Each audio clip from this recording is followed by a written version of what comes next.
The moment they unlock that screen, the center of their universe quietly shifts. It is not just about screen time anymore. It is about protecting their developing brain and your relationship with them during the most vulnerable years. But almost all the standard advice on how to handle this transition gets it completely backwards. By the end of this, you will know exactly how to set boundaries that actually stick, making the whole process calmer and far easier than you fear. Picture this. You are sitting at the kitchen table, and your kid is looking at you with that mix of desperation and entitlement, asking for their first phone. They tell you everyone else in their grade already has one. They promise they will only use it for texting and calling. And right there, you feel that heavy knot in your stomach. Part of you wants to cave in just to keep the peace and see them happy. The other part of you is terrified of what that little glowing rectangle is going to do to their attention span, their sleep, and their kindness. You feel like you are standing on a cliff edge, and no matter which way you jump, you are going to mess them up. But that is only part of the story. The biggest mistake we make as parents is treating this device like a reward for good behavior, or worse, treating it like an inevitable disaster we just have to survive. We need to completely reframe how we look at this milestone. Think about what would happen if we treated getting a phone like learning to drive a car. You would never hand a teenager the keys to a 2-ton vehicle on their first day and just say, "Hey, be careful, text me when you get there." You would start in an empty parking lot. You would sit in the passenger seat. You would gradually let them handle more complex traffic as they proved they were ready. Most parents never notice this, but we do the exact opposite with technology. We hand them a device connected to the entire world, with access to infinite dopamine, social pressure, and strangers, and then we just hope they figure it out. What happened next surprised even me when I started looking at the data. The kids who struggle the most with screen time and online safety are not the ones whose parents strictly forbade phones. They are the ones whose parents handed over a fully unlocked smartphone on day one with 0 training wheels. And this one small shift changes everything. Instead of asking, "Is my child ready for a phone?" we need to ask, "Has my child completed their digital apprenticeship?" Before they ever get their own device, they need to practice in a controlled environment. This is where the pre-phone phase becomes your secret weapon. Imagine this. You give them a basic flip phone or maybe a smartwatch that only calls and texts family members. It handles the logistics of getting home from soccer practice and staying in touch, but it completely removes the internet, the apps, and the social media. It gives them the responsibility of keeping a device charged and not losing it without the overwhelming noise of the digital world. While they are mastering that, you move to the shared device phase. This is where you sit on the couch together with a tablet or an old phone.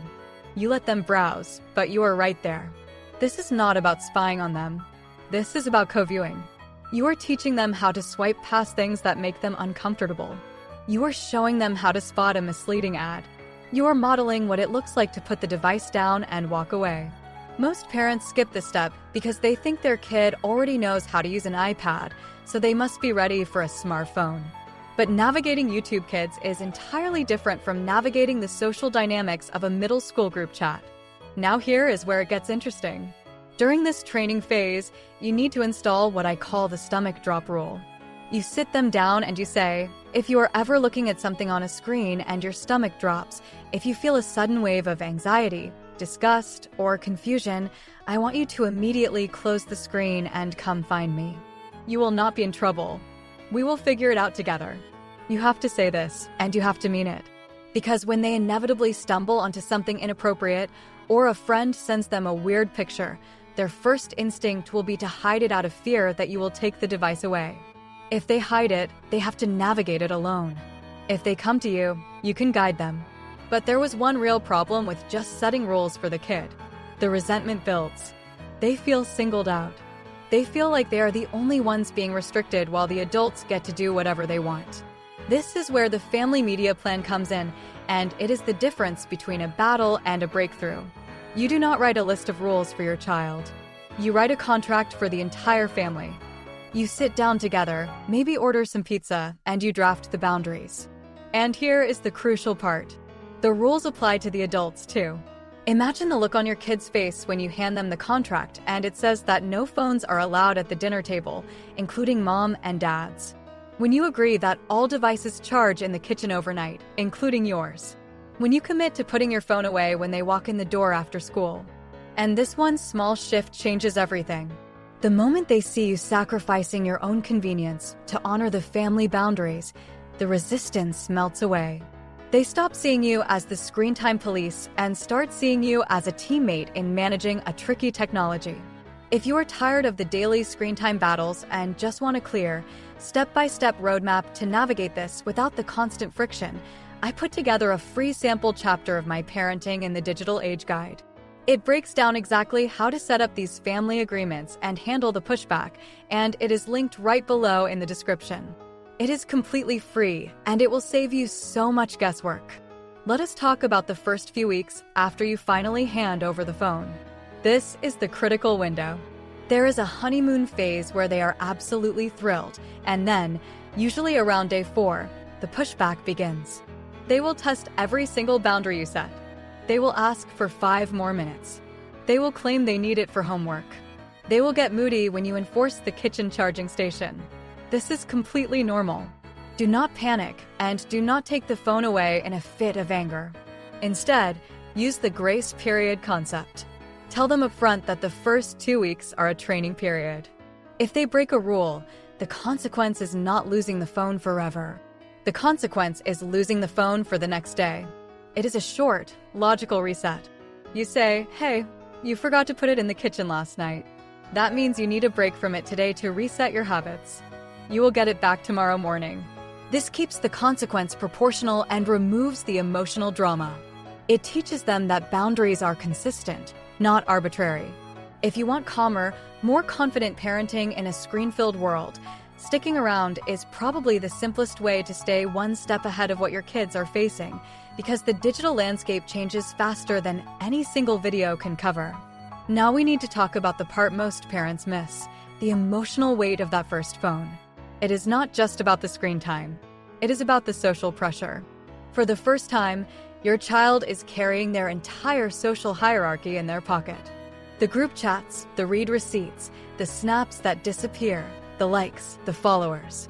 It is exhausting for a developing brain.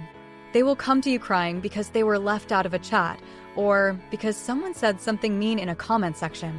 Your instinct will be to fix it or worse, to say, well, maybe you should just delete the app. But to them, deleting the app means deleting their social life. Instead, validate the pain. Say, that sounds incredibly hurtful. I am so sorry that happened. I know how much it hurts to feel left out. Then ask guiding questions. What do you think is the kindest way to handle this? How can we support your friend who is being targeted? You are teaching them digital empathy. You are teaching them how to be a good digital citizen, not just how to avoid being a victim. And remember that promise you made during the pre-phone phase? The stomach drop rule? This is where it pays off. When they come to you with a social media disaster, you have to bite your tongue and not say, I told you so, and you definitely cannot say, I am taking the phone away. If you take the phone away when they confess a mistake, they will never tell you about the next mistake. They will just hide it deeper. You have to be the safe harbor.